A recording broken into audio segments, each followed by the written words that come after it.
If the folks listening to me don't take anything away from this, take this one statement: patient care must come first. If patient care ever stops coming first, it's time to go home.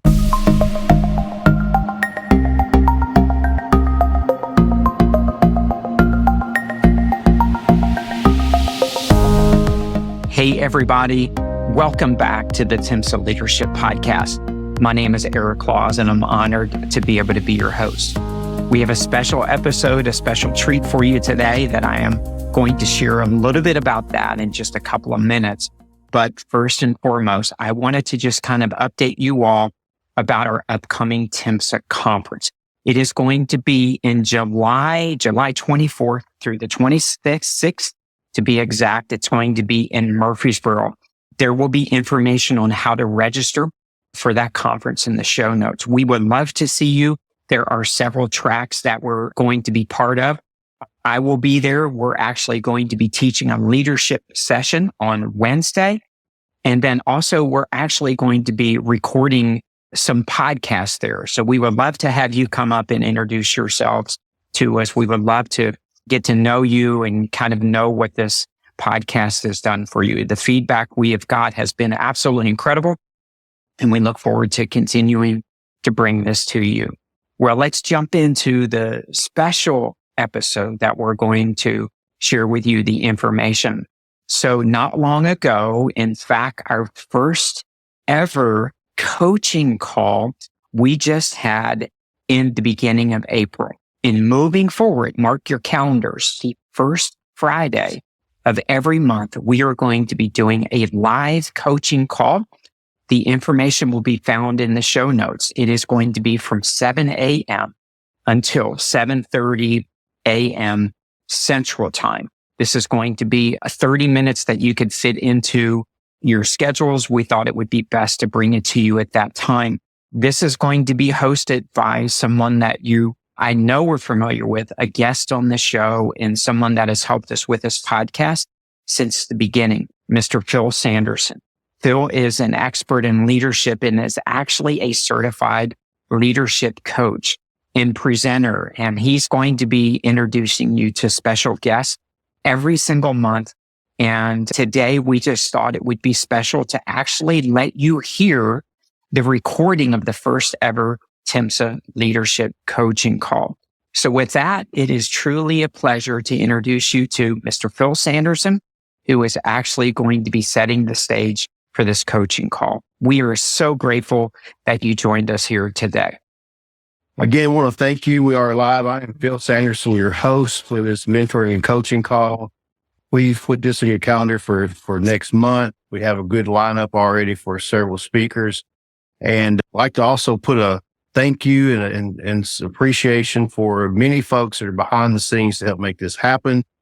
Appreciate TIMSA for their willingness and to be also the facilitator of this.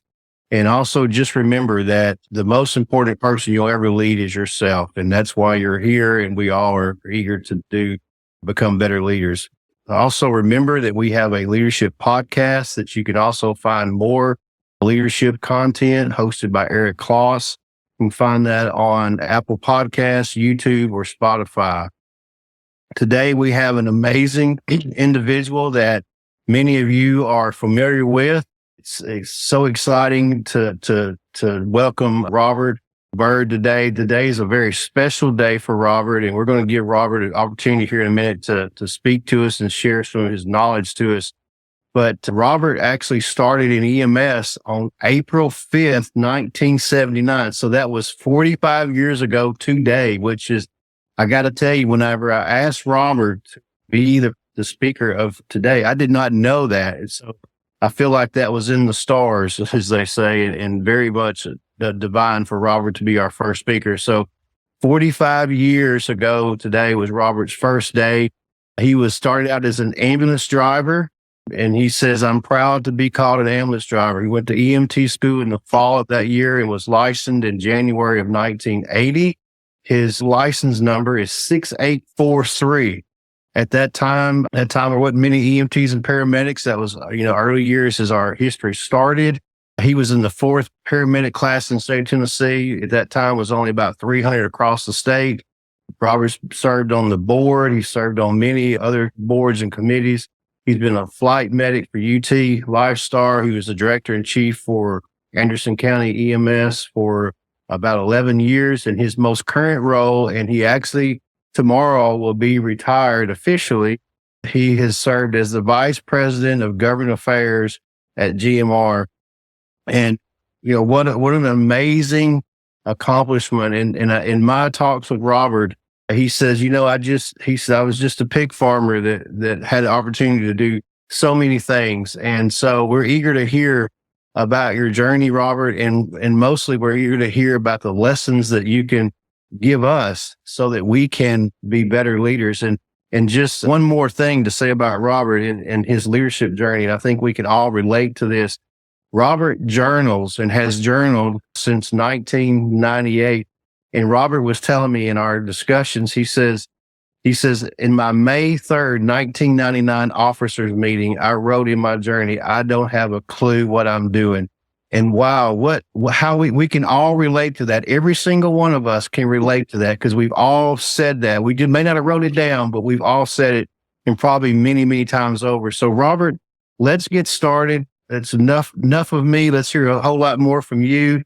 Folks, grab your coffee, grab your paper and pencil, and let's learn what we can from Robert's lessons. So Robert, tell us about some positive lessons that you've gleaned from observing the common hurdles, mistakes, or challenges faced by leaders. Thank you, Phil. Good morning, Tennessee EMS Education Association. And I see a lot of friends on here, a lot of associates. I even see a former paramedic student of mine. I see a teacher. This is awesome. Thank you. Thank you for having me. 45 years sounds like a long 16,437 days I've been serving Tennessee EMS, and for the last 15 years, all 50 states and EMS. It's been an incredible journey. Thanks for having me. Thanks for hosting me. I have learned a lot. And as you mentioned, I journaled, and I'm so glad I journaled because me and my mind and my personality, I move pretty quickly, as most type A personality EMS folks. And I couldn't have kept up with it all. So having the journal certainly helps me reflect a lot of things. And as we're talking about mentoring and moving forward in EMS, I have learned in time with age does have its blessing, because I have learned with age not to be afraid of my mistakes, share my mistakes. And because they are, as we all know, sometimes our best teacher and best educator. As a young paramedic and even a paramedic supervisor, I was hesitant to show my mistakes because I viewed that as a weakness, and I didn't want my colleagues to see my weakness. And as I grew and matured and got some age on me, I realized those mistakes were the best educator.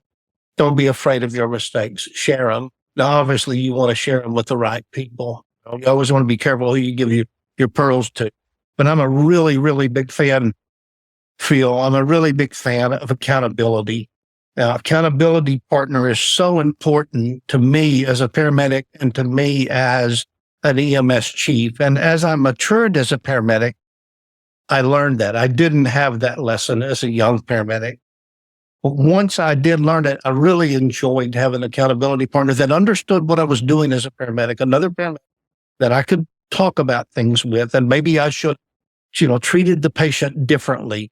Maybe I should have given a different medication or went a different route. And it's good to have that person. But I had to mature before I had it. So by the time I reached the place, being an EMS chief, which was October 5th, 1998, while I didn't know what I was doing, I had enough maturity about me then to surround myself with champions. And I had 6 assistant chiefs. They were all smarter than me in select disciplines that were my weakness. And I recognized that. Dr. Chris Brooks over at the University of Tennessee Lifestar was a mentor and teacher and boss for several years. And Chris taught me that. And I've used it ever since. I use it even even today in my young men's mentoring ministry, which is the same thing we're doing here. It's just me sharing my experiences. I'm nobody. I really am a simple country boy raised on a farm. A farm is a great education because you learn to improvise and you learn to get the job done. If something breaks, when I was a kid, you couldn't get on the computer and order it from Amazon and be there the next. You learned how to improvise and fix things. And that was a great foundation for EMS because you have an entrapment with a patient, maybe multiple patients. Your needs often outweigh your resources when you've got 2 or 3 ambulances on scene, but you've got 8 patients, 10 patients. Farm was a good foundation for learning how to triage before I knew what triage was and learning how to improvise when something breaks down. I've got to find a way to fix it. And I have some good people that helped me do that. 45 years, what the blink of an eye, and here we are today. Well, that's fantastic, Robert. That's really good. You said something there that I used to say to students when I was teaching about, relating to your farm and improvising and coming up. We got those. I used to say, to be in EMS, you got to be a MacGyver. And then I started getting some of those facial expressions. They didn't know who MacGyver was. So, it's kind of the same way. And I can relate to that, being on the farm as well. So good points there. And accountability partner. Wow. What an important point that is. And, I would say that if you don't have an accountability partner, and also I talk about inner circles sometimes as well, which is, kind of like an accountability partner, you got to have those folks because that's how you get through every day and that's how you get better. And as with any other thing. So good. Thank you for that. So Robert, tell us about some of the best, how can we best leverage some of your experiences to achieve our leadership goal? Because goodness gracious, you have traveled all over. You've had experiences that some of us will never even understand that exist in EMS. So, how can we best leverage some of your experience to achieve our leadership goals or become better leaders?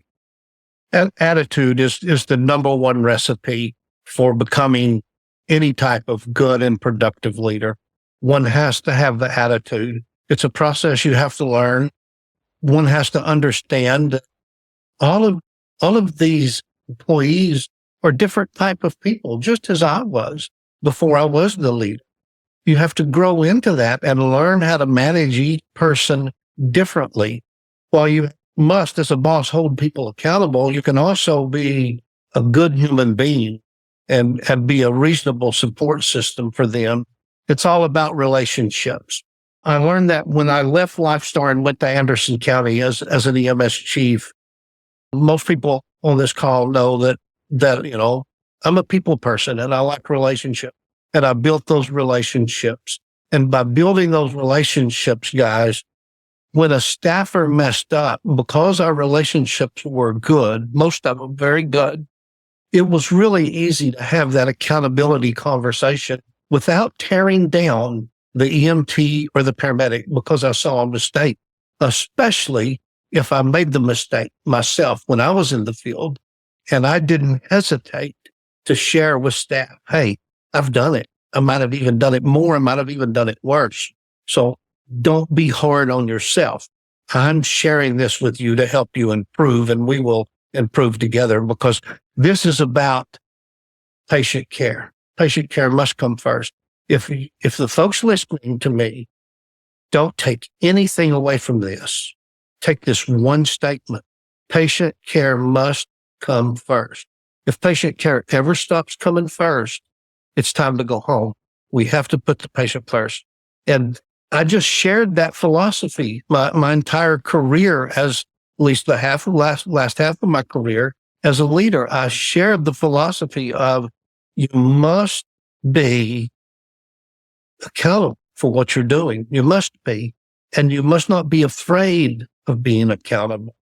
And you have to grow into that. Even my own experience, guys, when I decided, okay, I'm going to have an accountability partner because my mentors were telling me, you got to have an accountability partner. You got to have I didn't like that idea. I finally gave into it. And even in that process, it's important for you to know it took me 3 years to adjust and accept it and learn how to use that and quit kicking accountability partners out because they held me accountable, because that's what this is all about.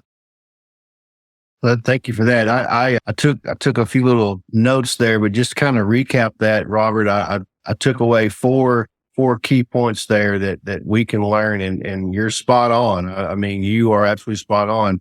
I didn't even realize that I was actually giving 4 points, to be honest, because I'm just sharing my experience.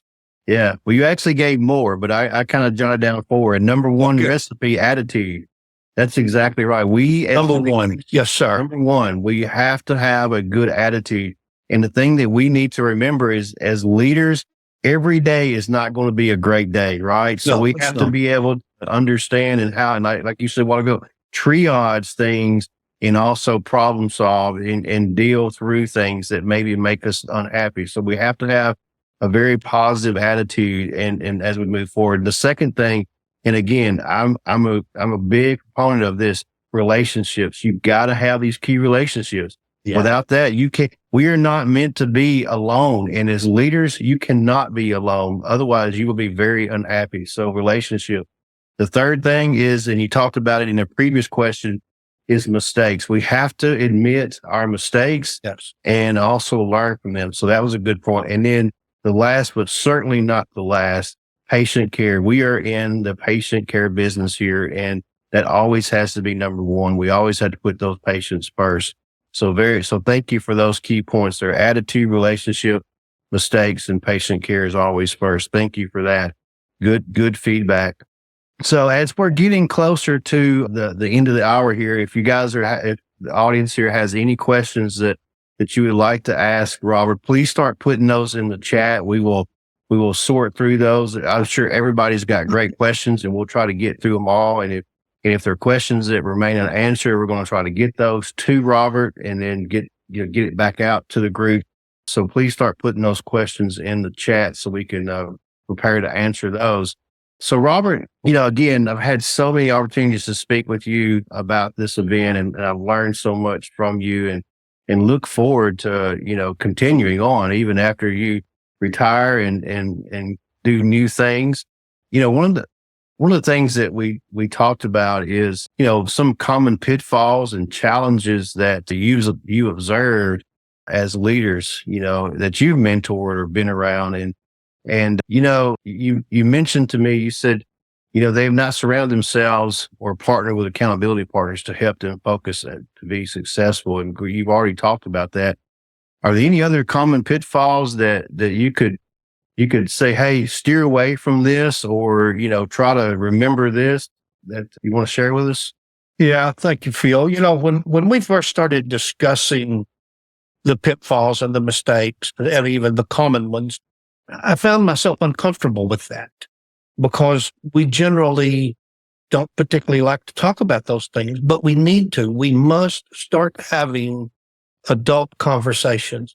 If we're going to turn the EMS profession into a profession such as, respectfully, the police and law enforcement, and even our brothers and sisters in the fire service who have been around a long, long time, we have got to become more professional and hold each other accountable. And I do believe we're going to get there. And I base that partly on reflecting back 40 years ago, 45 years ago, even 30 years ago, 20 years ago.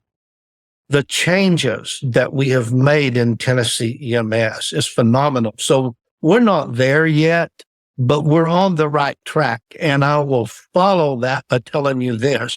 For the last 15 years, I have got to travel the United States. I've been from Maine, New England, to Washington, to California, to Florida, and every state between. And I have met with most EMS systems, most EMS directors, many state houses, senators and representatives, and governors. And I share that to give you this, and I mean it passionately. And I'll preface it with, I know I'm biased to Rocky Top, but because I've got to travel the country for 15 years and evaluate other EMS systems, I've been able to compare what we have here, what they have. We have a really, really good EMS system. We have people like Joe Phillips and Donna Tidwell and Brandon Ward that have given their lives and their career to this, and it's starting to pay off. They will be long gone before they are truly appreciated and valued to their contribution. So easy to look at the things that go wrong, complain about it, and I'm guilty. We're all guilty. But when you sit back with a lot of years and you reevaluate things, you measure things differently and the value changes. And what the leadership in Tennessee has done is remarkable. And it will take years to understand the contribution the pioneers have made. And we have some pioneers on this call, including our first paramedic. So we've come a long way. And by comparing, it's been fun for me. And I have enough class about me to not insult another state. But deep down inside, I can see some differences. And vice versa. There are some states that have some pretty incredible EMS systems that we can learn some things from and copy some things from. One of my most proud moments was going to, and I won't say the state, but going to another state and them asking me to help them write air ambulance regulations. And we verbatim copied the Tennessee EMS air regulations. And by the way, for the record, our regulations are in more than one other state. So we have a lot to be proud of. Let me add this to just a real quick caveat to the accountability. I have found later in life that transparency was free. It frees me. And that's where accountability is so valuable. And lastly, this is something I've been sharing for about 30 years when I started learning it. And it's about principle. If a principle is honest and ethical and driven, it must be those three things. It has to be honest. It has to be driven by someone. If it's not driven, it doesn't matter how good it is. It's got to be driven. But if that principle is honest, ethical, and driven, it will grow anywhere. And as a result of that, the size of an EMS system, please hear me on this, the size of an EMS system has zero correlation, no correlation with the strength of an EMS system. I started out at a 2-ambulance EMS system that worked 24 on, 24 off. Yeah, it was 24 on, 24 off. Working for 5 years and 3 months with 2 ambulances. Man, we were a strong EMS system because we wanted to be, and we had attitudes that we want to do this right, and we want to work together as a team. So don't think you have to be in a 30,000 plus EMS system where I currently hold a vice president's position for a few more hours. You don't have to be in a system with north of 30,000 people to be strong. You can be strong with 2 ambulances if you have the right people. Thank you, Robert. And it is time to get some questions. That's good. That's a good way to segue into questions. Honesty, ethical, and driven is certainly, that's, you and I talked about that the other day. So I'm glad that you brought that up. That's some really good advice there as we get into some questions here. So let me pull up questions here. We have quite a few here. And let's see. So if we don't get all the questions answered, Phil, am I correct that we are recording these and we're going to get the answers to the folks that are asking? Yes, we're going to do our absolute best to do that. We want to ensure that everybody gains what they came here for. It's early and we want to make sure you get it, and we appreciate your attendance. So Robert, the question was asked, how important is leadership in our industry? And just for your benefit, we have about 5 or 6 minutes to get through some questions here. So how important is leadership in our industry? Well, it's vital. Without the appropriate leadership, we will implode. And implosion can only occur from within. I'll say it again. Implosion can only occur from within. That's why we have to have the right leaders. And it's very important. And guys, this is still a young profession. And leadership is still a process of learning. It's not just a textbook and a certificate or a diploma. That's the beginning. That opens the door. But the real leadership comes from all the job training and dealing with the crisis, because that's what we do for a living. We respond to people's worst day. And we are actually, we've heard it 1,000 times, we are the best part of some family's worst day. And that leadership is so important. But here I'm going to share something, Phil, that is vital to helping leadership be successful, because it won't be successful if we don't have the right staff. Staff does not have to like their supervisor. They don't have to like them, but staff must respect the chain of command and the system. If you stop respecting the chain of command, if you stop respecting the system and you belittle or sabotage your leaders, we implode. Well, you don't have to like them, but you have to respect the system. And if you can't do that, perhaps one should consider, do I need to choose another field? Because we'll break down if we as staffers are not having the right attitude and respecting the position of leadership. Yes, absolutely. That's great. Thank you for that answer. And we could talk about that position thing all day long, because there's definitely a difference.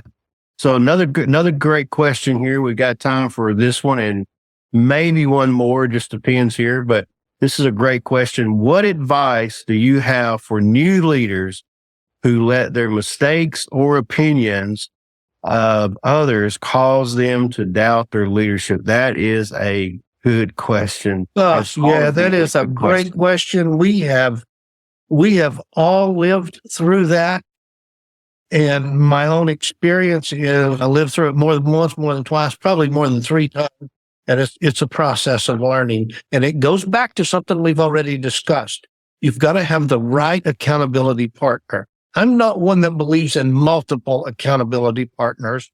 I have had 3 mentors at one time at the same time, and I like that. But my mentors are not my accountability partners. I believe in one accountability partner. And as you've heard me testify, it took me 3 years to learn how to appropriately manage an accountability partner. So I was doing the right things.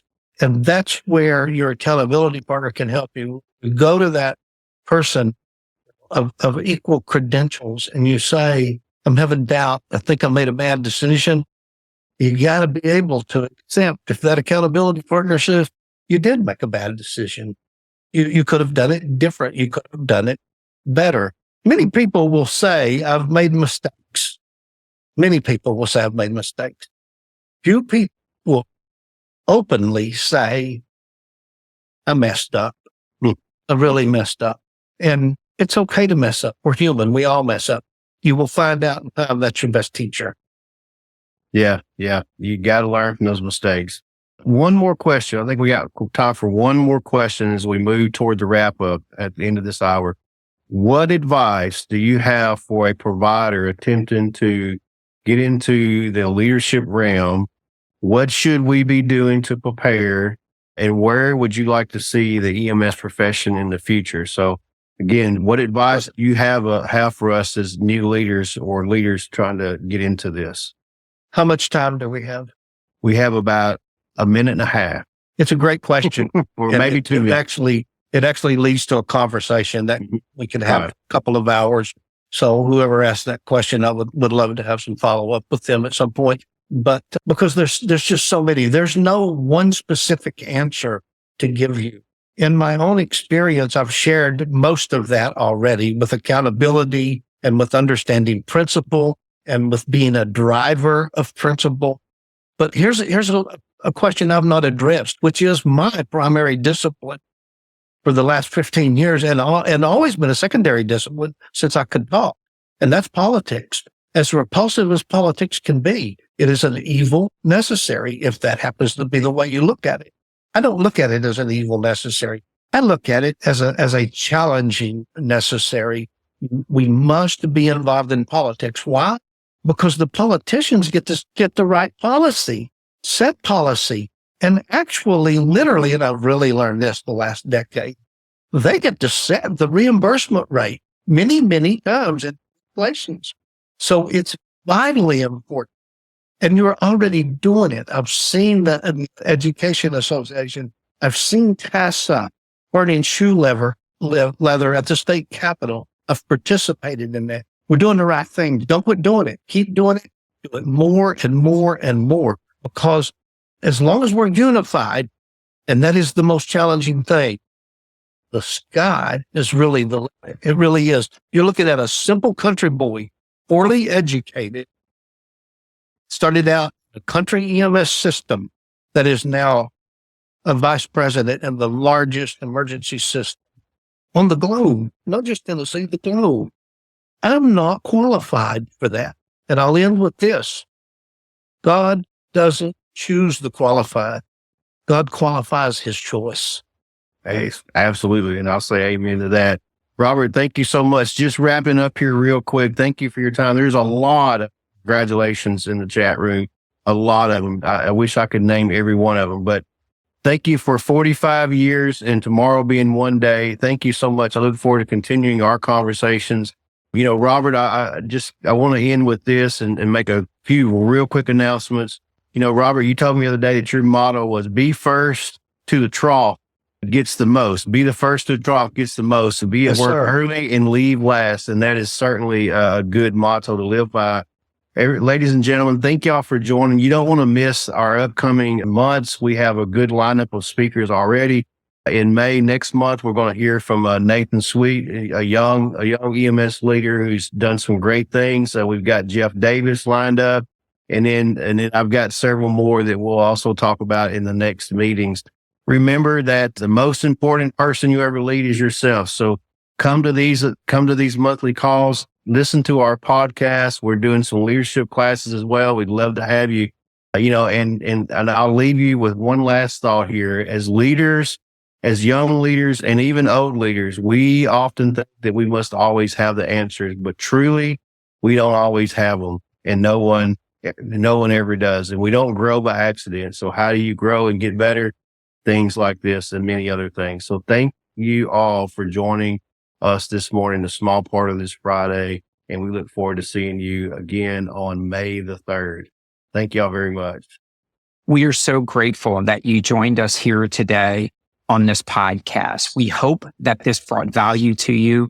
I know Phil and Robert did an amazing job.